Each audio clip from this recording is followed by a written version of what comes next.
사랑과 마음 상담센터에서 보내드리는 새벽 프로그램 이른 아침 햇살받기입니다. 이 시간 말씀을 통해 자신의 존재를 인식하고 성찰하며 하나님의 은혜를 누리는 시간 되시길 바랍니다.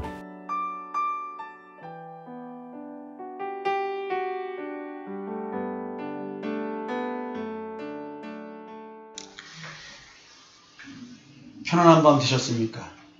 저는 어제 이른 아침 햇살받기 시간을 마무리 지면서 여러분들에게 회개를 할 수 있는 사람은 누구일까? 라는 질문을 던졌습니다. 한번 생각을 해보셨습니까? 오늘은 영적 출애굽, 하나님께서 나를 회개케 하심에 대한 이야기를 좀 더 깊이 해보자 합니다. 이스라엘 민족이 애굽의 종살이에서 가나안으로 들어가기 위해 출애굽을 한 것, 이것은 무슨 의미입니까? 성경은 이것을 죄의 종에서 의의 종으로 변화되는 것과 같은 의미로 비유적으로 설명합니다. 성경은 출애굽을 해방으로 표현하는 것과 마찬가지로 예수 그리스도의 십자가의 보혈로 인해서 내가 죄의 지배받는 죄인임을 깨닫게 하는 것, 그리고 죄의 지배에서 해방되는 것, 죄사함, 인간으로 하여금 죄의 종노릇하게 만든 마귀의 일을 멸하신 것 등 이 모든 것들을 해방이라는 의미로 표현해내고 있습니다. 로마서 6장 18절에서 죄에게서 해방되어 의에게 종이 되었느니라 라고 표현합니다. 결국 죄에서 해방된다는 말은 죄의 지배에서 해방되는 것이죠. 그럼 여기서 말하는 죄가 지배에서 나오는 현상이 무엇이길래, 죄의 지배가 구체적으로 무엇이길래 거기서 벗어날 수 없어서 예수 그리스도의 능력으로밖에 해방이 안 된다고 얘기를 할까요? 이것은 죄의 지배라는 이것이 바로 뭐냐면 율법적 신앙생활, 내가 행위로 의로울 수 있다는 자기의 의를 추구하는 신앙, 이것을 우리는 본질상 선악을 알게 남의 열매를 먹고 하나님과 같이 된 존재이기 때문에 내 스스로가 선과 악을 판단해서 선을 선택하려고 하는 이 노력을 하는 본질, 이것이 지금 나를 믿음의 의를 추구해야 되는데 믿음의 의를 추구하지 못하게 하기 때문에 이것이 죄라는 겁니다. 그러니까 우리가 자꾸 도덕적, 윤리적, 또 기독교 문화적 가치 이런 거를 어긴 것을 가지고 죄라고 얘기하지 말고 인간의 영적 정체성에 대한 얘기를 가지고 먼저 이야기를 하셔야 되는 것입니다. 인간은 과연 죄에서 해방되었다는 사실을 어떻게 깨달을 수 있을까요? 내가 죄를 짓지 않고 사는 것은 가능한 일일까요? 만약에 죄를 하나라도 지었다면 내가 죄에서 해방된 것일까요? 우리는 사실은 죄라는 얘기를 하면 수많은 의미가 들 수가 있습니다. 그래도 성경은 또다시 이런 선포를 하죠. 이는 그리스도 예수 안에 있는 생명의 성령의 법이 죄와 사망의 법에서 너를 해방하였습니다. 로마서 8장 2절입니다. 성령은 예수 안에 있습니다. 왜냐하면 십자가에서 죽으시고 무덤에서 부활하시고 부활을 증거하신 다음에 승천하신 다음, 그리고 예수님 대신에 보내주신 보혜사가 성령이십니다. 그래서 예수 안에 있다고 말씀드린 겁니다. 예수 안에 성령의 법이 있습니다. 그 법은 은혜의 법이며 믿음의 법입니다. 성령은 사람의 믿음으로 그 사람이 죄의 여부를 판단합니다. 그러니까 이 사람이 죄가 있냐 없냐의 판단을 믿음이 있냐 없냐를 가지고 판단한다는 뜻이죠. 사람의 마음 상태를 보고 인간을 심판한다는 것이죠. 이것이 생명의 성령의 법입니다. 그러나 죄와 사망의 법은 율법입니다. 그래서 수억 가지 행위법을 다 지켜도 단 하나만 잘못해도 법에 저촉되어 지옥 가게 만드는 법이 바로 율법입니다. 그리고 이 법은 마음으로 상상만 해도 죄를 범한 것으로 판결해버리는 무시무시한 법입니다. 예수님께서 마태복음 5장 28절에 이런 말씀을 하셨습니다. 나는 너에게 이르노니 음욕을 품고 여자를 보는 자마다 마음의 힘이 가능하였네. 야, 이게 어마어마하게 무서운 법 아닙니까? 내가 마음속으로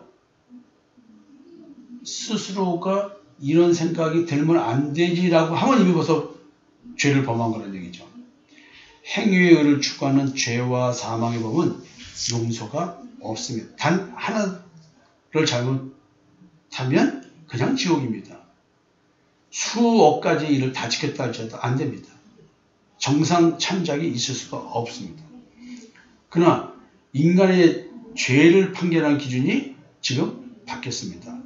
죄와 사망의 법으로는 모든 인간이 죄를 범할 수밖에 없고 지옥 갈 수밖에 없기 때문에 하나님께서 새로운 법을 만들어 주셨습니다. 이 법을 우리는 새 언약이라고 부릅니다.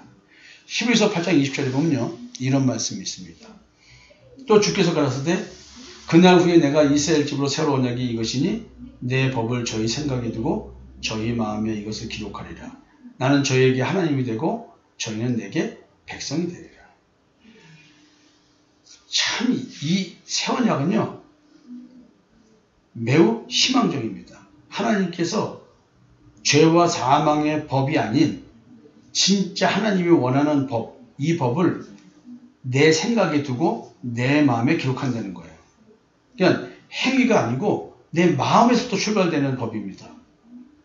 이것이 즉 행위가 아닌 내 마음에서 준수되는 법을 하나님은 또 다른 말로 뭐냐면 내가 하나님이 되고 저희는 내 백성이 되라 이렇게 얘기를 해요. 이 다른 표현 같죠? 즉 내가 하나님의 자녀로서 하나님의 백성으로서 하나님을 섬긴다고 하는 이 증거는 율법을 준수한다고 해서 나오는 것이 아니라는 거예요. 이거는. 이것은 내 마음의 영적 정체성의 변화를 가지고 하나님의 백성이다, 하나님의 자녀다 얘기를 하고 나와 하나님과의 관계가 정립됐다고 말하고 화목하게 되었다고 말을 하는 거예요. 이 말은 굉장히 영적인 표현이죠. 생명의 성령의 법 이렇게 표현되는 것이 바로 마음의 문제인 것입니다. 양심의 문제인 거예요. 하나님을 섬기는 것이 행위가 아니고 양심이라는 것이죠. 그래서 내 양심을 올바르게 온전하게 만들어주는 언약, 이게 새 언약이라는 거예요. 새 언약으로 하나님의 백성이 된 사람들은요 어떤 사람인 줄 아세요? 이렇게 표현됩니다. 이들은 주께서 일찍 큰 권능과 강한 손으로 구속하신 주의 종이요 주의 백성이니이다. 느헤미야 1장 10절의 말씀입니다. 그러니까 진짜 예수를 그리스도로 믿는 그런 사람들에게 이렇게 표현될 수 있는 것이죠. 나에게 지금 21세기에 살아가는 나에게 하나님께서 예수님께서 큰 권능과 강한 손으로 구속하여 주셨다는 거죠. 그게 십자가의 죽음 그리고 무덤에서 부활 이 사건이 예수님의 사건으로만 끝나는 것이 아니라 그 사건이 내 사건이라는 얘기예요. 그게 된 사람들에 대한 평가입니다. 하나님이 백성 삼은 사람들은 하나님의 크신 권능으로 출애굽한 사람들입니다. 여러분 과연 나는 출애굽을 한 사람일까요? 여러분 여러분들이 출애굽한 사람이라면 오늘 어떤 신앙생활을 하고 있을까요? 한번 고민해 보셨습니까? 내가 지금 신앙생활하고 있는 나의 신앙의 모습 그것이 과연 출애굽한 사람임을 증명하는 걸까요? 여러분 오늘 한번 고민하는 하루 되었으면 좋겠습니다.